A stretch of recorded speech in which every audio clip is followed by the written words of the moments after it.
आज की हमारी कहानी का शीर्षक है आखिर मेरी पत्नी ने ऐसा क्या किया कि उसके ही मायके वाले उससे नफरत करने लगे। शादी के 6 साल बीतने के बाद भी पति पत्नी में काफ़ी झगड़े होते रहते थे। झगड़ों की वजह तो हमेशा अलग अलग होती थी, लेकिन उनमें सबसे अहम वजह थी कि पति पत्नी के विचार कभी आपस में नहीं मिलते थे। जहाँ पति स्वभाव से नेक, अच्छा और सबके प्रति देख रेख करने वाला था, वहीं पत्नी का स्वभाव स्वार्थी और भेदभाव करने वाला था। पति पत्नी के व्यवहार से तंग आ गया था। वह हमेशा कोशिश करता रहता है कि पत्नी का आचरण और स्वभाव में किसी तरह बदलाव हो जाए। पत्नी अपने ससुराल वालों के साथ कभी सीधे मुंह बात नहीं करती थी। कई लोग उसके खराब व्यवहार से नाराज हो जाते, लेकिन पत्नी उसकी भी परवाह नहीं करती। पति को इस बात से काफ़ी दुख होता कि उसकी पत्नी उससे इतनी अलग क्यों है। परेशान हो चुके पति ने अब खुद ही हालात को सुधारने का निश्चय किया और एक प्लान बनाया। अगले दिन पति ने पत्नी से कहा, नीलम सुनो, मैं सोच रहा था कि मम्मी पापा, भाई बहन और उनके बच्चों को घर पर बुला लेता हूँ। काफ़ी समय हो गया उनसे मिले हुए। इसी बहाने उनसे मिल भी लेंगे और उनके साथ थोड़ा वक्त बिताने के लिए भी मिल जाएगा। तुम क्या कहती हो? पत्नी के चेहरे से साफ दिख रहा था कि इसे ये सब पसंद नहीं आया, लेकिन उसने पति का मन रखने के लिए बेमन से हाँ कह दिया। पति खुश हो गया और पत्नी को अगले दिन अच्छा खाना बनाने के लिए बोलकर सभी को फ़ोन करके बड़े प्यार से अपने घर आने के लिए न्योता देने लगा।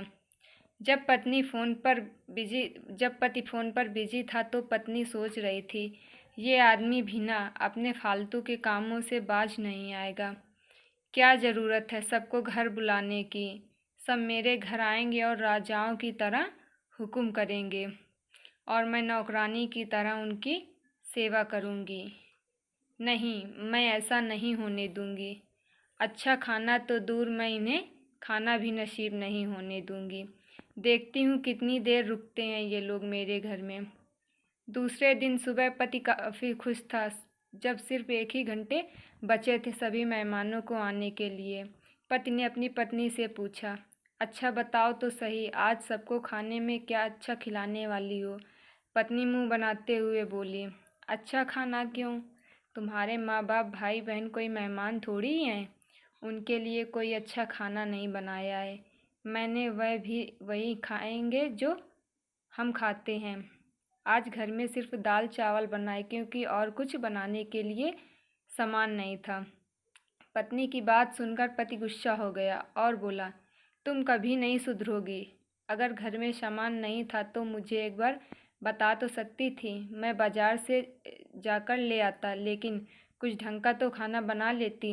अब सिर्फ 1 घंटा बचा है और सभी आने वाले हैं। मैं क्या मुंह दिखाऊंगा उनको? तुम ही रहो यहाँ, मैं तो जा रहा हूँ। उनके जाने के बाद ही वापस आऊँगा। यह कहकर पति घर से बाहर चला गया। पत्नी को अब तक भी पति की बातों का कुछ फर्क नहीं पड़ा था, जब तक मेहमान घर पर नहीं आ गए। और जैसे ही सब मेहमान घर पर आए तो पत्नी के होश उड़ गए, क्योंकि भाई बहन, माँ बाप और बच्चे वह उसके पति के नहीं, बल्कि खुद उसी के थे। यानी कि पति ने अपने माँ बाप को नहीं, अपने ससुराल वालों को खाने पर बुलाया था। पत्नी अब काफ़ी परेशान हो गई, क्योंकि अपने ससुराल वालों को परेशान करने के लिए न सिर्फ उसने सादा खाना बनाया था, बल्कि खाने में ज़्यादा नमक और मिर्च भी डालकर रखा था। अपने मायके वालों को सामने देखकर पत्नी हाथ मलने लगी। थोड़ा सोचने के बाद पत्नी ने अपने पति को फ़ोन मिलाया और कहा, तुमने मुझे पहले क्यों नहीं बताया कि मेरे मम्मी पापा और भाई बहन आने वाले हैं? तुम पहले बता देते तो मैं अच्छा खाना उनके लिए बनाती। पति ने कहा, मैंने वही बताया जो मैं मानता हूँ। मैंने कभी तुम्हारे परिवार वालों को पराया नहीं समझा। और तुमने कभी मेरे परिवार वालों को अपना नहीं समझा। और मैं जानता हूँ कि तुमने यह सोचकर कि मेरे मम्मी पापा और भाई बहन आने वाले हैं, जानबूझकर घटिया खाना बनाया। अब तुमने जो किया है उसे तुम खुद ही भुगतो। मुझे पता है तुमने मुझे इसलिए फ़ोन किया होगा ताकि बाहर से खाना मंगवा सको, लेकिन मैं ऐसा नहीं करूँगा, ताकि तुम्हें तुम्हारे किए की सज़ा मिल सके। इतना कहकर पति ने फ़ोन काट दिया। न चाहते हुए भी पत्नी को अपने मायके वालों को वही खाना खिलाना पड़ा। उसके रिश्तेदार ज़्यादा मिर्च और नमक वाला खाना भी ऐसा सोच कर खा गए कि बेटी से गलती हो गई होगी।